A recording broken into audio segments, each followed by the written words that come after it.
In my last video, my Road Glide, my beautiful Blue Burst Road Glide, had a problem.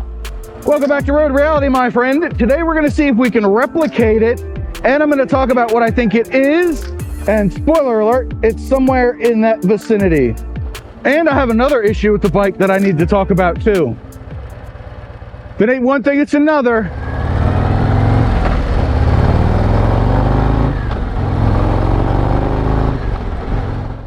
Pole position is ours. Side note, did you know that in F1, sometimes pole position is on the left and sometimes it's on the right at the front of the grid? Who knew? I knew, now you know.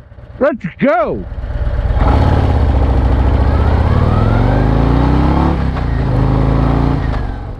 So first off, a refresher and a clarification for anybody that missed the last video or watched it.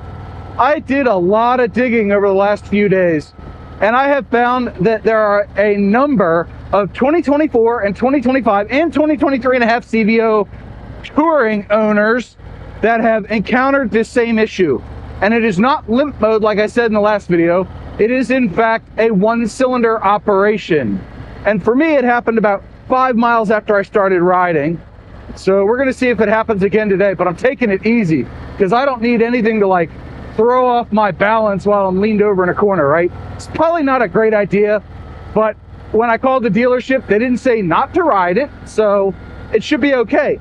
Now, my bike went into a one-cylinder operation mode, and it only lasted about 10 or 15 seconds, after which it resumed normal operation. And what the culprit seems to be, and I will get verification of this probably in the next video, is the wiring behind the coil on the left side of the engine, as I pointed to earlier. There's a zip tie on it that crimps the wires and they harden over time, or they get pulled out of the plug with vibration, and bad stuff happens. The wires get broken, the plug gets malformed. It's a whole lot of not fun. My bike is under warranty, so I'm not touching it. I literally took pictures behind it, like whatever angle I could get, right? And that has to be good enough. I will, once the tech has it apart, hopefully be able to get in and take some closer pictures of what he finds. But I went through the process of checking the diagnostic codes, and I showed that in the last video. So go watch that if you want to see that process. But it really is pretty simple. You hold down this button over here while you hold down the power button and go through a left-hand corner. My goodness. Starter button, not power button. It's really hard to do what I'm doing while I'm doing it. So boop the like button, hit the subscribe button, show me you care. Anyway, moving on.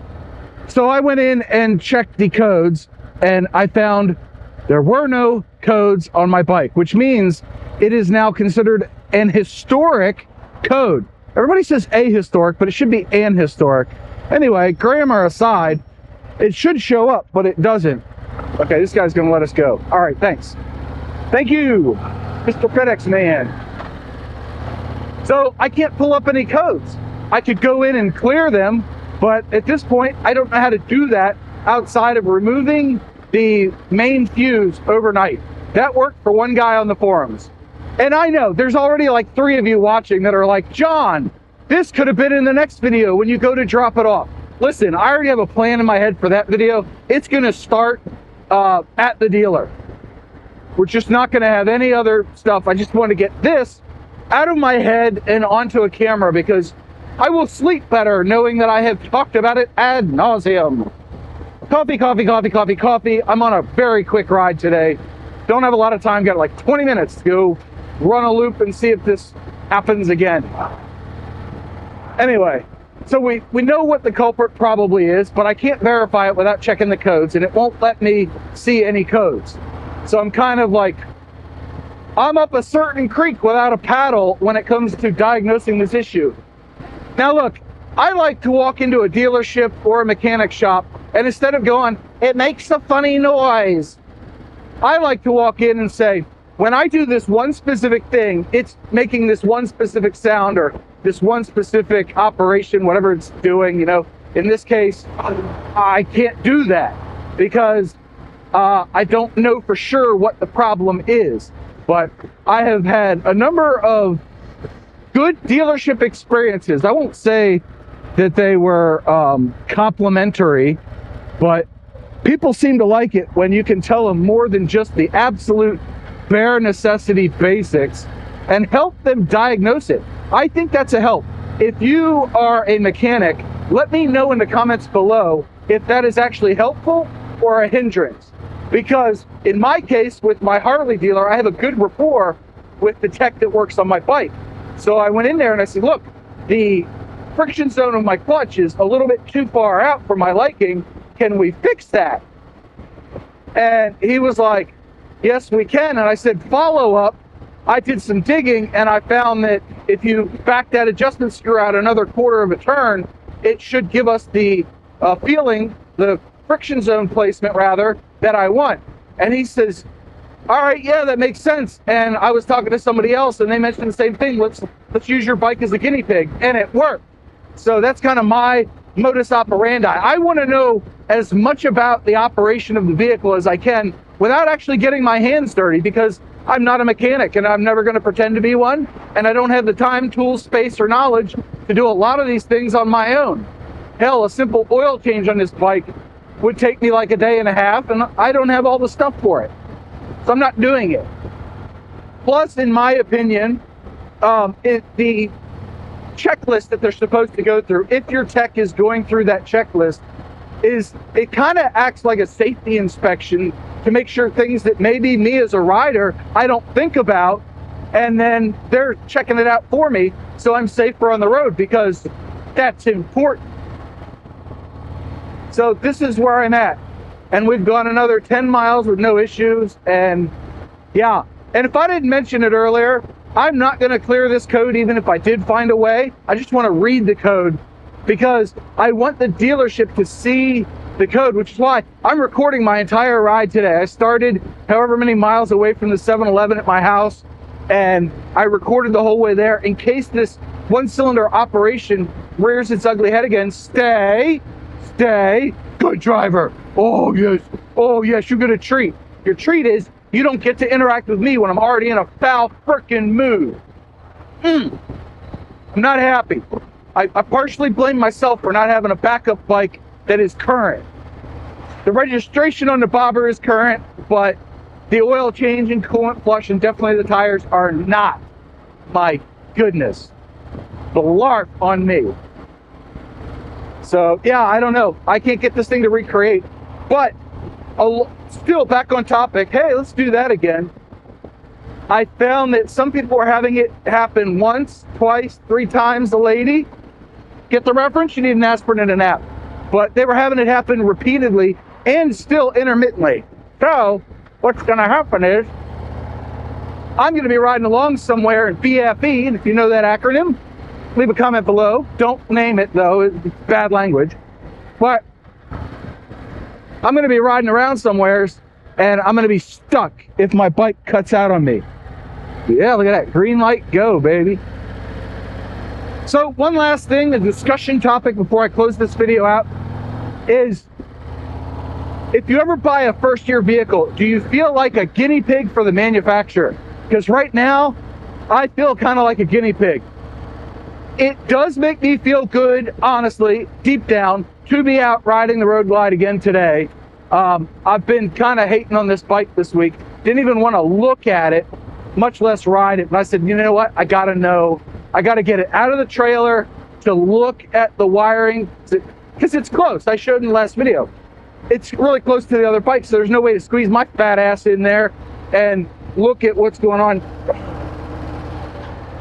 And I can't get a good view of it, so I have to pull the bike out. Once I pull the bike out, I got to start it up to get it back in the trailer, so I might as well ride it, get everything up to temp and all that. So yeah, with the oil issue and with the check engine light now, I just sometimes feel like a guinea pig. And bringing it all full circle, in the parking lot, I mentioned I had another issue, I believe. I think I mentioned it. For the last 400 miles, my brake rotors have been warped. There's nobody around here, so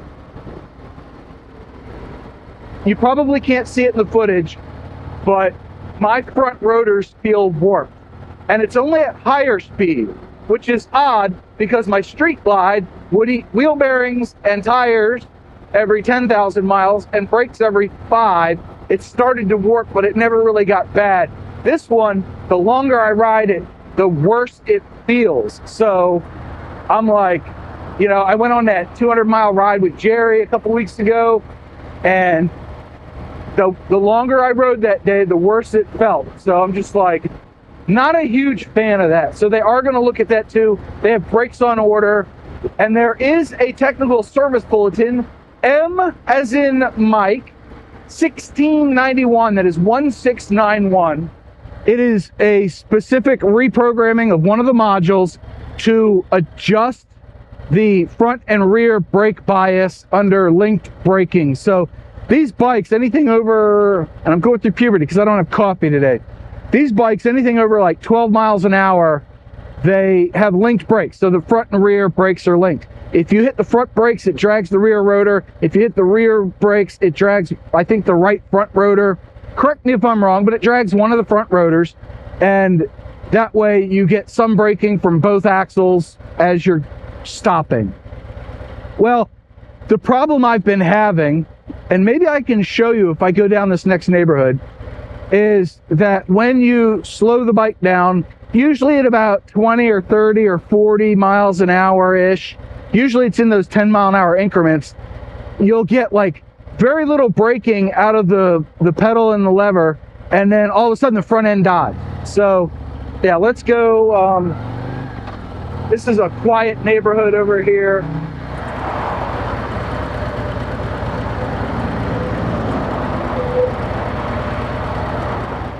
Did you hear that? That was a distinct squeal from the front rotor, and it was happening about every half of a revolution. Wonder if I can reproduce that. That's a distinct brake issue. Warped or pad deposition, I'm not sure. But I think that's more than enough information. As usual, my videos are delayed, so by the time you're watching this, the fix will already be in place. I just can't help myself. I record too many videos. But that's interesting. I was able to recreate the brake squealing because I could feel it when I pulled the bike out of the trailer. I could feel it grabbing a little bit extra on certain portions of the brake rotor. So anyway, I'm going to see what this Amazon guy is delivering. I thank you for watching. I appreciate it. If you have any tips, leave them below. Like I said, there's going to be a fix already in place, but it doesn't hurt. So anyway, thank you again for watching. I'll see you all in the next one. Don't forget your 2 mantras. 1, you have a 100% track record of making it through a bad day. And 2, do something nice for yourself every day. I don't know what it is. Bye.